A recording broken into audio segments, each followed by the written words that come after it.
தமிழுக்கு அமுதென்று பேர், அந்த தமிழின்ப தமிழ் எங்கள் உயிருக்கு நேர்.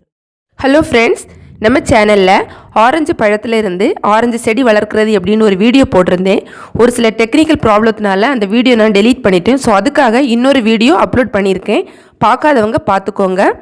இந்த ஆரஞ்சு செடி வளர்க்குறதுக்காக நான் ஒரு ஆரஞ்சு பழம் எடுத்திருக்கேன். இந்த பழத்திலிருந்து தான் நம்ம விதைகள் தயாரிக்க போகிறோம். பழத்தை கட் பண்ணிவிட்டு இப்படி விதைகளை நீங்கள் கலெக்ட் பண்ணி எடுத்துக்கோங்க. நல்ல பழுத்த பழத்தில் விதைகள் தான் எடுக்கணும். இப்போது நான் விதைகள் கொஞ்சம் கலெக்ட் பண்ணி எடுத்து வச்சுருக்கேன்.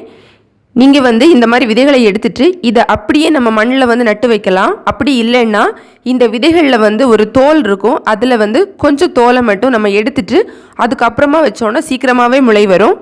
இதில் நீங்கள் கவனிக்க வேண்டிய விஷயம் என்னென்னா, அந்த மாதிரி தோல் நீக்கி விட்டு நீங்கள் வச்சிங்கன்னா தண்ணி விடுற டைமில் ரொம்ப கவனமாக விடணும். இல்லைன்னா சீக்கிரமாகவே அழுகி போயிடும். இப்போது நம்ம ஒரு விதையை எடுத்து நான் எப்படி அந்த தோல் நீக்கிறது அப்படிங்கிறத நான் உங்களுக்கு காமிச்சு கொடுக்குறேன். நீங்கள் ஃபோர்சப்ஸ் இந்த மாதிரி எடுத்து வச்சுட்டு அந்த தோலை நீக்கணும். ஃபுல்லாக தோல் நீக்க வேண்டாம், கொஞ்சமாக எடுத்தால் போதும். நம்ம எடுக்கிற டைமில் ரொம்ப கவனமாக எடுக்கணும். இந்த ஃபோர்சப்ஸோட இது அந்த உள்ளால் இருக்க விதைகளை டேமேஜ் பண்ணாதவாறு ரொம்ப கவனமாக நம்ம இதை எடுக்கணும். இப்போ நான் எடுக்கிறேன் பாருங்கள். இந்த மாதிரி தான் மெதுவாக பிடிச்சி அதை அப்படி எடுத்தால் நம்ம தோல் வந்துடும். நீங்கள் நடுற டைமில் ஒரு பாதி விதைகள் இந்த மாதிரியும் பாதி விதைகள் தோலோடையுமா வச்சுக்கோங்க. பாருங்கள், நான் தோலை எடுத்துட்டேன். நம்ம இதை வைக்கலாம். இப்போது நம்ம விதைகளை வைக்க போகிறோம். இந்த விதைகளுக்கு வைக்கிறதுக்காக நான் எடுத்திருக்க மண் பார்த்திங்கன்னா கோகோ பீட் மண் அப்புறம் உரம் இது கலந்து நான் வச்சுருக்கேன். கோகோ பீட் எதுக்காக வைக்கணும்னா அந்த விதைகள் முளைத்து வர டைமில் வேர்கள் நல்லா மண்ணில் ஊடுருவி போகணும். அப்போ தான் செடி நல்லா வரும். அதுக்காக தான் கோகோ பீட் கலந்து வச்சுருக்கேன். இந்த மாதிரி சும்மா நம்ம லைட்டாக கொஞ்சம் கையை வச்சு அந்த மண்ணை எடுத்துகிட்டு விதைகளை வச்சா போதும், ஈஸியாகவே வந்துடும்.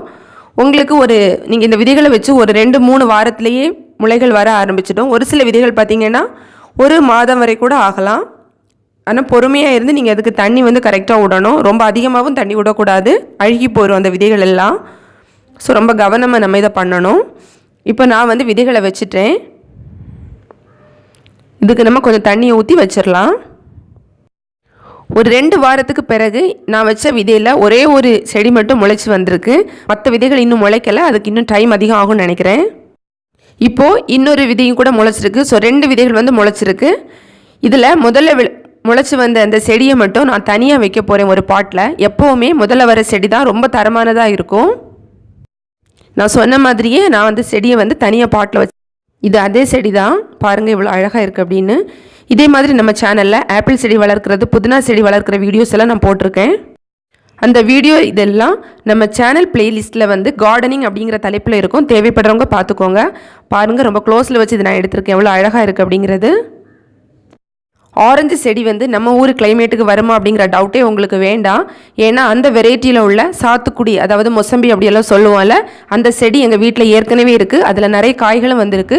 ஸோ நீங்கள் தைரியமாக ஆரஞ்சு செடியை நடலாம். கண்டிப்பாக நம்ம ஊர் கிளைமேட்டுக்கு அந்த இது வரும். இந்த வீடியோ உங்களுக்கு பிடிச்சிருந்துன்னா லைக் பண்ணுங்கள், உங்கள் ஃப்ரெண்ட்ஸோட ஷேர் பண்ணுங்கள். மேலும் பல வகையான தகவல்களுக்கு நம்ம தமிழ் ஆல்ரவுண்டர் அப்பாட்டக்கர் சேனலை சப்ஸ்கிரைப் பண்ணுங்கள். தேங்க்ஸ் ஃபார் வாட்சிங். நன்றி, வணக்கம்.